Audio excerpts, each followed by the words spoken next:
জিকির করি, তেলাওয়াত করি, বুজুর্গের মতো বসে থাকি। আমাদের বুজুর্গিয়া জিকির দেখে আশেপাশের লোকেরা এসে আমাদেরকে খাবার দিয়ে যায়।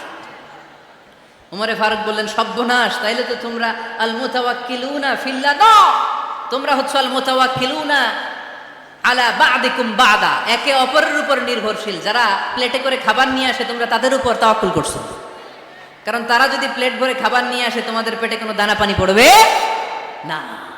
তোমরা আল্লাহর দাও, তোমাদের সাধ্যের সবটুকু করার পরে তারপরে তোমরা তাওয়াক্কুল করবে। কি সুন্দর ইসলাম।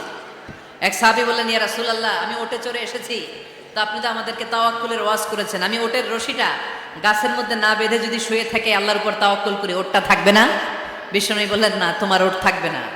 আগে রশি দিয়ে ওটটা বাঁধো, ইআকিলহা সুম্মা তাওয়াক্কাল আলাল্লাহ। আগে টাইট করে রশি দিয়ে গাছের সাথে ওটের রশিটা বাঁধো, এরপর আল্লাহর উপর তাওয়াক্কুল করো। এটার নাম তাওয়াক্কুল। চিল্লায় বলেন ঠিক কিনা?